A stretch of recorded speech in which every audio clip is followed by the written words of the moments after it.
ಎಲ್ರಿಗೂ ನಮಸ್ಕಾರ. ಪ್ರೆಗ್ನೆನ್ಸಿ ಅಂದ ತಕ್ಷಣನೇ ಬೀಟಾ HCG ಬಂದ್ಬಿಡುತ್ತೆ.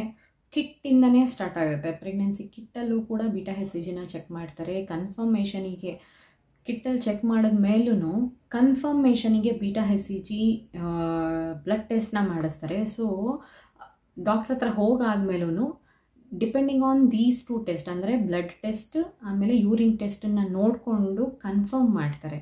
ಓಕೆ, ಸೊ ಕನ್ಸೀವ್ ಆಗಿದ್ದೀರಾ ಅಂತಂದ ತಕ್ಷಣ ಅಲ್ಲಿಂದನೇ ಬೀಟಾ HCG ಪಿಕ್ಚರಲ್ಲಿ ಬರೋದಕ್ಕೆ ಸ್ಟಾರ್ಟ್ ಆಗಿ ಹೋಗುತ್ತೆ.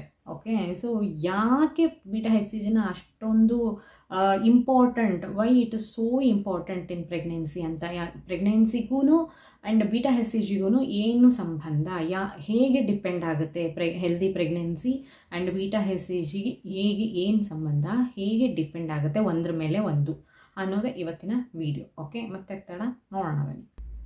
ಪ್ಲೆಸೆಂಟಾ ಫಾರ್ಮ್ ಆಗೋಕ್ಕಿಂತ ಮುಂಚೆ ಬೀಟಾ HCG ಎಂಬ್ರಿಯೋಯಿಂದ ಪ್ರೊಡ್ಯೂಸ್ ಆಗ್ತಾ ಇರುತ್ತೆ.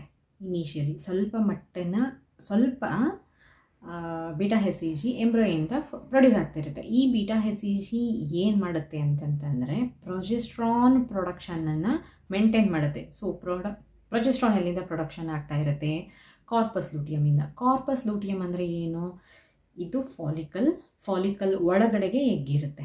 ಓಕೆ, ಎಗ್ ಆಚೆ ಬರೋದು ಅಂದರೆ ಓವ್ಯುಲೇಷನ್ ಅಂತ, ಆಯಿತಾ? ಸೊ ಓವ್ಯುಲೇಷನ್ ಆದ ತಕ್ಷಣ ಈ ಫಾಲಿಕಲ್ನ ಕಾರ್ಪಸ್ ಲೂಟಿಯಮ್ ಅಂತ ಕರೀತಾರೆ, ಆಯಿತಾ? ಶೆಲ್, ಎಗ್ ಹೊರಗಡೆ ಇರುವಂತಹ ಶೆಲ್ ಏನಿರುತ್ತಲ್ಲ ಆ ಶೆಲ್ನ ಕಾರ್ಪಸ್ ಲೂಟಿಯಮ್ ಅಂತ ಕರೀತಾರೆ. ಸೊ ಈ ಕಾರ್ಪಸ್ ಲೂಟಿಯಮ್ ಏನು ಮಾಡುತ್ತೆ? ಪ್ರೊಜೆಸ್ಟ್ರಾನ್ ಹಾರ್ಮೋನ್ನ ಪ್ರೊಡ್ಯೂಸ್ ಮಾಡುತ್ತೆ.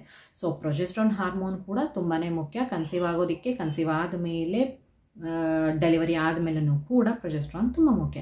ಸೊ ಕನ್ಸೀವ್ ಆಗಬೇಕಾದ್ರೆ ಪ್ರೊಜೆಸ್ಟ್ರಾನ್ ತುಂಬ ಮುಖ್ಯ. ಯಾಕೆ ತುಂಬ ಮುಖ್ಯ ಅಂತಂತಂದರೆ ಎಂಡೋಮೆಟ್ರಿಯಮ್ ಅಂದರೆ ಗರ್ಭಾಶಯದ ಒಳಪದರನ ಹೆಲ್ತಿಯಾಗಿ ಇಡೋದಕ್ಕೆ, ಅದನ್ನು ದಪ್ಪವಾಗಿ ಇಡೋದಕ್ಕೆ. ಯಾಕೆ ಅಂದರೆ ಮಿನಿಮಮ್ ಥಿಕ್ನೆಸ್ ಬೇಕು ಇಂಪ್ಲಾಂಟೇಷನ್ ಆಗೋದಕ್ಕೆ. ಇಷ್ಟು ದಪ್ಪ ಇತ್ತು ಅಂದರೆ ಮಾತ್ರ ಇಂಪ್ಲಾಂಟೇಷನ್ ಆಗುತ್ತೆ ಅನ್ನೋದಿದೆ, ಆಯಿತಾ? ಮಿನಿಮಮ್ 7 mm ಇರಬೇಕು. ಸೊ ಈ 7 mm ಇಲ್ಲ ಅಂತಂದವಾಗ ಇಂಪ್ಲಾಂಟೇಷನ್ ಆಗೋದಿಲ್ಲ ಯೂಶ್ವಲ್ ಆಗಿ. ಓಕೆ, ಸೊ ಹಾಗಾಗಿ ಎಂಡೋಮೆಟ್ರಿಯಮ್ ಥಿಕ್ನೆಸ್ನ ಮೇಂಟೈನ್ ಮಾಡೋದಕ್ಕೆ, ಆ ಎಂಡೋಮೆಟ್ರಿಯಮ್ ರಿಸೆಪ್ಟಿವ್ ಆಗಿರೋದಕ್ಕೆ ಅಂದರೆ ಎಂಬ್ರಿಯೋ ಬಂದು ಹೀಗೆ ಅಟ್ಯಾಚ್ ಆಗೋದಕ್ಕೆ ಇದು ಹೆಲ್ದಿಯಾಗಿರಬೇಕು, ರಿಸೆಪ್ಟಿವ್ ಇರಬೇಕು. ನೀವು ಯಾರ್ದಾದ್ರೂ ಒಬ್ರು ಮನೆಗೆ ಹೋಗ್ತಾ ಇದ್ದೀರಾ ಅಂತಂತಂದರೆ ಅವರು ವೆಲ್ಕಮಿಂಗ್ ಇದ್ರು ಅಂತಂದರೆ, ಡೋರ್ ತೆಗೆದ್ರು ಬನ್ನಿ ಒಳಗೆ ಅಂತಂದು ಕರೆದ್ರೆ ನೀವು ಒಳಗಡೆ ಹೋಗ್ತೀರಾ ಅಲ್ವಾ? ಸೇಮ್ ವೇ ಎಂಡೋಮೆಟ್ರಿಯಮ್ ಬಂದು ಇಲ್ಲಿರುತ್ತೆ, ಇದು ಎಂಬ್ರಿಯೋ ಇಲ್ಲಿ ಬರುತ್ತೆ, ಬಂದವಾಗ ಆಯಿತು ಬಾರಪ್ಪ ಬಂದು ಅಂಟ್ಕೋ ಅಂತ ಅಂದವಾಗ ಮಾತ್ರ, ಎಂಡೋಮೆಟ್ರಿಯಮ್ ಹಂಗೆ ಹೇಳಿದವಾಗ ಮಾತ್ರ ಎಂಬ್ರಿಯೋ ಹೋಗಿ ಹಿಂಗೆ ಅಂಟ್ಕೊಳ್ಳುತ್ತೆ. So this is implantation. Okay, so ಈ ಫುಲ್ ಪ್ರಾಸೆಸ್ಸಿಗೆ ಪ್ರೊಜೆಸ್ಟ್ರಾನ್ ಹಾರ್ಮೋನು ಬೇಕು. ಸೊ ಈ ಪ್ರೊಜೆಸ್ಟ್ರಾನ್ ಹಾರ್ಮೋನ್ ಎಲ್ಲಿಂದ ಪ್ರೊಡ್ಯೂಸ್ ಆಗುತ್ತೆ? ಕಾರ್ಪಸ್ ಲೂಟಿಯಮಿಂದ ಪ್ರೊಡ್ಯೂಸ್ ಆಗುತ್ತೆ. ಸೊ ಈ ಕಾರ್ಪಸ್ ಲೂಟಿಯಮ್ ಪ್ರೊಡ್ಯೂಸ್ ಮಾಡಬೇಕಲ್ಲ, ಅದನ್ನು ಕಾರ್ಪಸ್ ಲೂಟಿಯಮಿಗೆ ಹೇಳೋರು ಯಾರು? Beta HCG. So beta HCG ಎಲ್ಲಿಂದ ಪ್ರೊಡ್ಯೂಸ್ ಆಗುತ್ತೆ? ಎಂಬ್ರಿಯೋಯಿಂದ ಫಾರ್ಮ್ ಆಗುತ್ತೆ. ಓಕೆ, ಸೊ ಬೀಟಾ HCG ಹೇಳಿದ್ರೆ ಮಾತ್ರ ಈ ಪ್ರೊಜೆಸ್ಟ್ರಾನ್ ಹಾರ್ಮೋನು ಪ್ರೊಡ್ಯೂಸ್ ಆಗ್ತಾ ಹೋಗುತ್ತೆ. So straight from the first step of conception ಅಂದರೆ ಫಸ್ಟಿಗೆ ಕನ್ಸೆಪ್ಷನ್ ಆಗೋಕ್ಕಿಂತ ಮುಂಚೆನೇ ಓವ್ಯುಲೇಷನ್ ಆದ ತಕ್ಷಣದಿಂದನೇ ನಿಮಗೆ ಬೀಟಾ HCG ಬೇಕು. ಓಕೆ, ಸೊ ಅಲ್ಲಿಂದಾನೇ ಸ್ಟಾರ್ಟ್ ಆಗುತ್ತೆ ಬೀಟಾ HCGಯ ಏನು complete story. Okay, so implantation ಟೈಮಲ್ಲಿ ಬೀಟಾ HCG ಬೇಕು. ಒನ್ಸ್ ಇಂಪ್ಲಾಂಟೇಷನ್ ಆಯಿತು ಅಂತಂತಂದರೆ ಪ್ಲೆಸೆಂಟಾ ಫಾರ್ಮ್ ಆಗುತ್ತೆ. ಸೊ ಆವಾಗ ಪ್ಲೆಸೆಂಟಾ ಚೆನ್ನಾಗಿ ಬೀಟಾ HCGನ ಪ್ರೊಡ್ಯೂಸ್ ಮಾಡ್ತಾ ಹೋಗುತ್ತೆ. ಸೊ ಈ ಬೀಟಾ HCG ಈಗ ಏನು ಮಾಡುತ್ತೆ? ಇಂಪ್ಲಾಂಟೇಷನ್ ಆಗೋಯಿತು, ಈಗ ಏನು ಮಾಡುತ್ತೆ ಅಂತಂತಂದರೆ ಇದೇನು ಮಾಡುತ್ತೆ?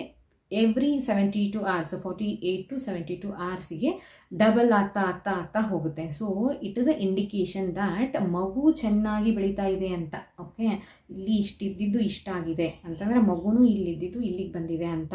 Okay, so neck to neck ನಿಮಗೆ ಬೀಟಾ HCG ಲೆವೆಲ್ಲಿ ಏನು ಮೆಷರ್ ಮಾಡುತ್ತೆ? ಮಗು ಯಾವ ವೀಕ್ಸಲ್ಲಿದೆ, ಆ ಇಷ್ಟಿದೆ ಬೀಟಾ HCG ಅಂತಂದರೆ ಅದರ ತಕ್ಕನಾಗಿ ಮಗು ಇದೆ ಅಂತ, ಬೆಳವಣಿಗೆ ಅಷ್ಟಾಗಿದೆ ಅಂತ, ಮಗುವಿನ ಬೆಳವಣಿಗೆ ಇಷ್ಟಾಗಿದೆ ಅನ್ನೋ ಒಂದು ಓವರಾಲ್ ಪಿಕ್ಚರ್ ಕೊಡುತ್ತೆ ಡಾಕ್ಟರ್ಸಿಗೆ beta HCG. Okay, so beta HCG ಏನಾದರೂ ತುಂಬ ಜಾಸ್ತಿ ಇತ್ತು, ತುಂಬ ಕಮ್ಮಿ ಇತ್ತು ಅಂತಂತಂದರೆ ಮಗುವಿನ ಬೆಳವಣಿಗೆ ಸಮರ್ಪಕವಾಗಿಲ್ಲ ಅಂತ. ಓಕೆ, ಬೀಟಾ HCG ಜಾಸ್ತಿ ಆಗ್ತಾನೆ ಹೋಗಬೇಕು. ಅದರ ಅರ್ಥ ಪ್ರೆಗ್ನೆನ್ಸಿ ಕೂಡ ಮಗು ಕೂಡ ಚೆನ್ನಾಗಿ ಬೆಳೀತಾ ಹೋಗ್ತಾ ಇದೆ ಅಂತ ಅರ್ಥ. ಯಾವುದೇ ಪಾಯಿಂಟ್ ಆಫ್ ಟೈಮಲ್ಲಿ ಬೀಟಾ HCG ಡ್ರಾಪ್ ಆಗಿದೆ ಅಂತಂದರೆ ಅದರ ಅರ್ಥ ಅಬೌಟ್ ಟು ಮಿಸ್ಕ್ಯಾರಿ ಅಂತ, ಆಯಿತಾ, ಅಬೋಷನ್ನೇ ಆಗುತ್ತೆ ಅಂತ ಯೂಶ್ವಲ್ ಆಗಿ ಹಾಗೆ ಆಗುತ್ತೆ. ಸೊ ಇಮಿಡಿಯೇಟಾಗಿ ಡಾಕ್ಟ್ರ್ ಹತ್ರ ಹೋಗಿ ನಿಮ್ಗೇನಾದರೂ ಡಾಕ್ಟರ್ಸ್ ಏನಾದರೂ ಬೀಟಾ HCG ಮ್ಯಾನುವಲ್ ಆಗಿ ಅಂತಂದರೆ ಇಂಜೆಕ್ಷನ್ ಥ್ರೂ ಕೊಟ್ಟು ಸರ್ವೈವ್ ಆದ್ರೂ ಕೂಡ ಆಗಬಹುದು. ಬಟ್ ಅಗೇನ್ ಇಲ್ಲಿ ಒಂದು ಏನು ಅಂತಂತಂದರೆ ಬೀಟಾ HCG ಪ್ರೊಡ್ಯೂಸ್ ಆಗೋದೇ ಪ್ಲೆಸೆಂಟಿಂದ. ನಿಮಗೆ ಬೀಟಾ HCG ಡ್ರಾಪ್ ಆಗ್ತಿದೆ ಅಂತಂದರೆ ಪ್ಲೆಸೆಂಟ ಸರಿಯಾಗಿ ಕೆಲಸ ಮಾಡ್ತಾ ಇಲ್ಲ ಅಂತ. ಓಕೆ, ಸೊ ಯಾವಾಗ ಪ್ಲೆಸೆಂಟ ಸರಿಯಾಗಿ ಕೆಲಸ ಮಾಡ್ತಾ ಇಲ್ಲ ಅಂತ ಅರ್ಥ ಆಗುತ್ತೆ, ಆವಾಗ ಮಗುವಿಗೆ ಪೂರಕವಾದಂತಹ ಏನೇನು ಸಪ್ಲಿಮೆಂಟ್ಸ್ ಎಲ್ಲ ಬೇಕು, ಮಗು ಚೆನ್ನಾಗಿ ಬೆಳೆಯೋದಕ್ಕೆ ಏನೆಲ್ಲ ಸಪ್ಲಿಮೆಂಟ್ಸ್ ಬೇಕು, ಆ ಎಲ್ಲ ಅವಶ್ಯಕ ವಸ್ತುಗಳು ಮಗುವಿಗೆ ಹೋಗಿ ತಲುಪ್ತಾ ಇಲ್ಲ ಅಂತ ಅರ್ಥ. ಓಕೆ, ಸೊ ಅದರ ಅರ್ಥ ಮಗು ಸರಿಯಾಗಿ ಬೆಳೀತಾ ಇಲ್ಲ, ಮಗುವಿಗೆ ಏನೋ ಪ್ರಾಬ್ಲಮ್ ಆಗಿದೆ, ಏನೋ ಡಿಫೆಕ್ಟ್ ಆಗಿದೆ, ಅಥವಾ ಮಗು ಅಬೋಷನ್ ಆಗುವಂತಹ ಸಿಚುವೇಷನಲ್ಲಿದೆ ಅಂತ ಅರ್ಥ. ಸೊ ಹಾಗಾಗಿ ಬೀಟಾ HCG ಲೆವೆಲ್ಲು ಪ್ರತಿಯೊಂದು ಹಂತದಲ್ಲೂ ಕೂಡ ತುಂಬಾ ಮುಖ್ಯ.